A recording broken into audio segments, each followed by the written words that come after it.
Bio24 is a food waste management system that converts foodware and food waste into fertilizer.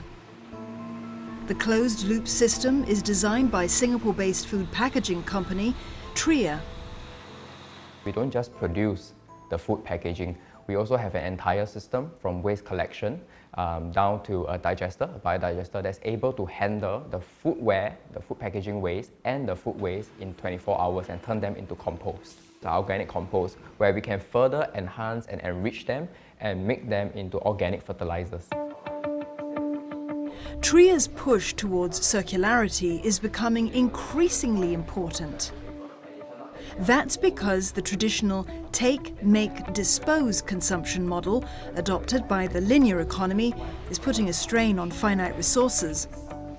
Currently, the linear economy consumes resources at 1.75 times the planet's annual regenerative capacity.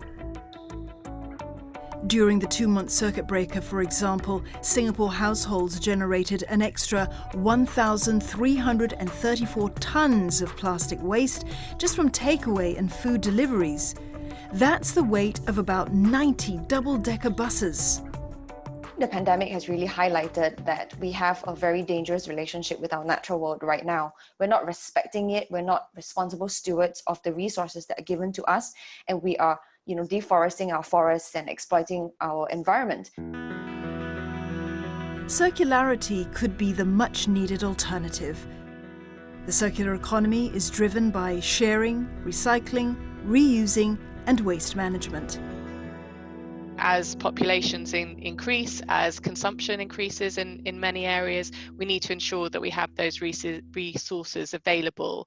And to that end, a circular economy is a way of thinking through how we can use those resources more efficiently. But also from an economic perspective, and also from a sort of company business advantage perspective, there are many benefits in terms of reducing costs or creating more innovative products around resilience of that supply chain and the dependency on a lot of products. The global economy is today only 9% circular. Up to 80% of the environmental impact is determined at the design phase. And so many products still cling on to linear design principles. But now looking at the younger generation, there's a general change in mindset and there's a high awareness for environmental impact. And this also translates into new thinking in product and industrial design.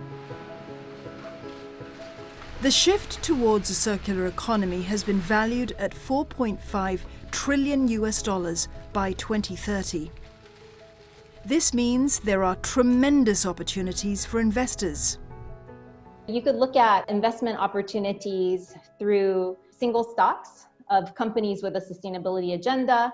You could look at a sustainability fund. And in addition, there's a lot of startups in circular economy that are emerging that could be a good investment opportunity as well. Our strategy is investing in 6 gig sectors, including industrials for rental models and product as service models, but also consumer staples, discretionary, and materials. In materials, there's actually a lot of replacement ongoing within the sector.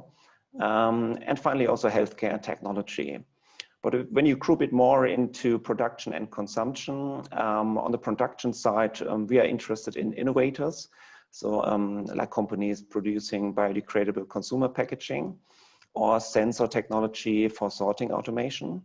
And on the consumption side, this is complemented by companies that excel really when it comes to sustainable sourcing of materials. Other themes emerging include those around the built environment and mobility.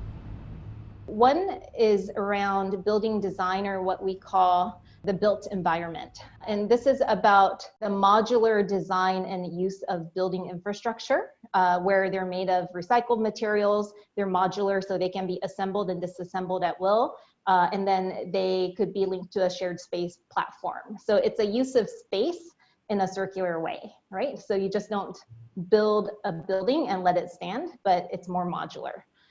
There's a theme around mobility, and this is around making sure that the use of vehicles are net emission, zero emission vehicles. making sure that the vehicles are made of refurbished or recycled parts, and also shared mobility platforms. There's also a big theme around nutrition and food waste. So digital apps and platforms that track food from farm to table, ensuring minimization of food waste. Minimizing the wastage of resources is something TRIA hopes will gain traction in Singapore. Are we doing less bad or are we trying to do more good? Less bad is to really reduce your environmental impact footprint.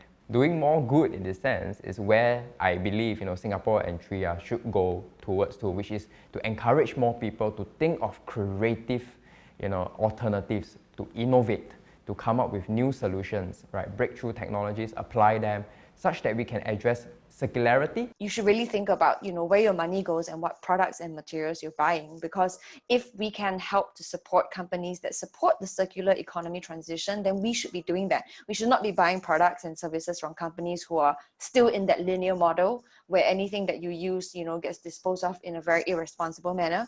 And if we can create the kind of movement among consumers, then we're going to see the acceleration of the economy.